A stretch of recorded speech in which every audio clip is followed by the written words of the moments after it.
welcome to the Lakeview Video Podcast Series. I'm pleased today to be joined with Mary Sanger, who is the founder and CEO of Insights Collaborative Therapy Group. It's nice to have you here, Mary. Thanks. We're really interested in learning more about Insights, and I understand you have a collaborative practice. Can you talk to us a little bit about what that means for individuals and families who are seeking treatment in your program? Sure, yes.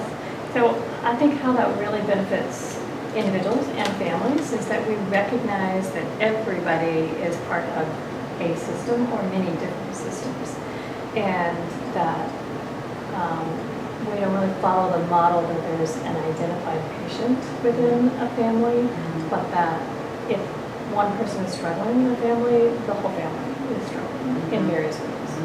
And that sometimes it is a symptom of the family system, and in fact most of the time it's a symptom of the family system and how it's functioning. And so specifically, we actually meet every week, the therapists meet every week, and we talk about families and individuals, and we share a lot of our work. So I may be working with parents, and someone else might be working with a kiddo, might be 3 years old, 5, 30, and then we will do family sessions all together sometimes.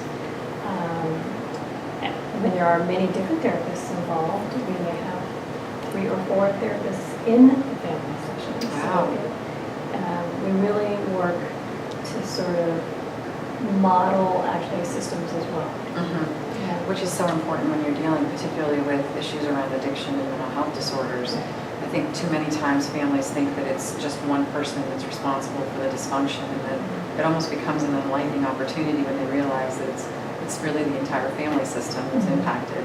So, and does your clinical team that you work with, I understand you have a full-time psychiatrist that works with you as well? We have a consultant psychiatrist, so he comes and meets with us, and is available, by phone, email, whatever, if we, have difficulty literally right then in my office.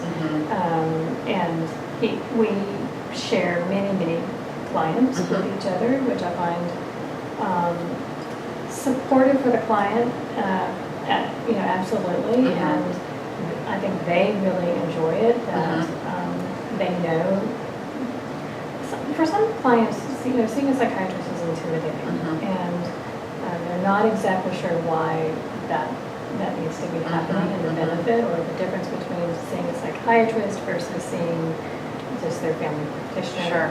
Sure. And so knowing that we're sort of all bridging the gap and working together, I think is very comforting for them. One of the things that I thought was really interesting when I was reading about your practice is you have a clinician on staff that does something called philiotherapy. Philiotherapy. Yes. Can you talk a little bit about that? I think it leans into what you mentioned earlier about sort of having this parental engagement and this therapeutic engagement with children, which is typically just therapist and the child, but now you're inviting the parent to be part of the process. Can you share a little bit more about that? Sure. So she works in a number of different ways. So especially with young children, you are not going to, although technically the client is the child, clearly they are not old enough to be the young client. The parents, although they're not always in the room, are always part of the client as well. And so many times the parents are needing support in how they parent and how they are relating with this child.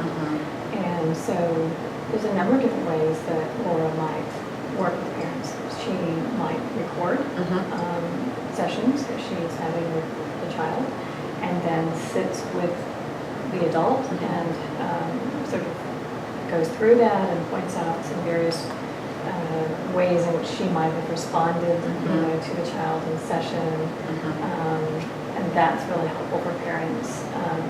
Laura is probably the best play therapist I've ever known. She just has a very comfortable, easy way, natural way. From the moment she sees the child, even in the reception area, is modeling for parents, the way that she hopefully wants them to be communicating with children, even when they're having a difficult time or something. And so that's one way she works with parents and supporting them. Another way is that she would then invite them to come into the playroom and interact directly with the child, the parent. She might, many times she's doing more than one child in the family. So there may be siblings and the whole family may come together. Yeah, so it sounds like that collaborative approach is just kind of seeping through a lot of different areas, which is great. So you've written a book recently. I have. That's great. So we would love to talk with you. Ready to Talk, a companion guide to psychotherapy. Yeah. So can you share with us a little bit about that book and what it means to you? Sure. So I wrote this book. I never really thought I would be writing a book. And I hear that a lot from people who write books. Yeah. I didn't really see it coming, but it came. Well, it really came because my colleagues sort of kept saying, "Oh, Mary, you need to write that down," or, you know, your clients really need, you know, our clients really need to know that.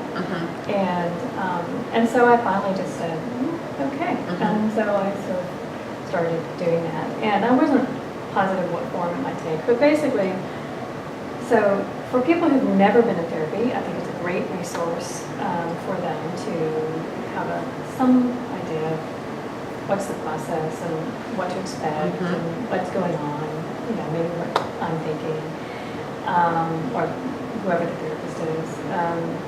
And then so I practice predominantly Bowen family systems as my underpinning of my theory.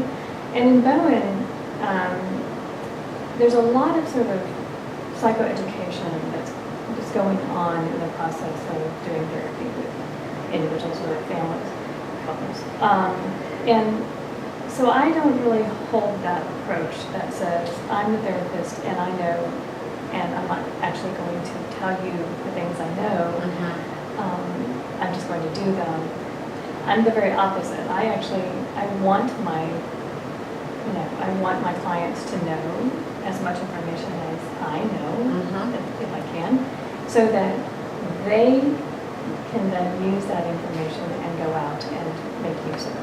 It's a very empowering way to do it. I think it's fantastic. And what have the outcomes been? Great. And actually, so I'm big on understanding that not everyone learns through just conversation. And so having a visual of, the book and diagrams and reading and exercises, I give a lot of homework. And in the book, there are lots of journaling exercises and other things for people to do. And, therapy has to take place, not just the couple hours that you're in my office a week, but application, for sure. How do people access this book if they wanted to get it? So you can get it, you can go to my website, which is insightstherapy.com, and go to the resource, and there's an area there. You can also just go to Amazon and either download it or purchase it there. That's wonderful. Well, for viewers who are watching today, how can they access information to Insights Therapy? How can they get in touch with you all? So probably the easiest way is insightstherapy.com, and you can either shoot an email, request an appointment, or find the phone number there, all those kinds of things. We are in Dallas, and so we predominantly do all of our work right there in the Dallas area. That's great. Well, Mary, thank you so much for taking the time to visit with us today. For those of you that are interested in learning more about Lakeview Health, we invite you to visit us at lakeviewhealth.com. If you know someone struggling with addiction and they need help right away, we invite you to call our contact number at 866-887-0142.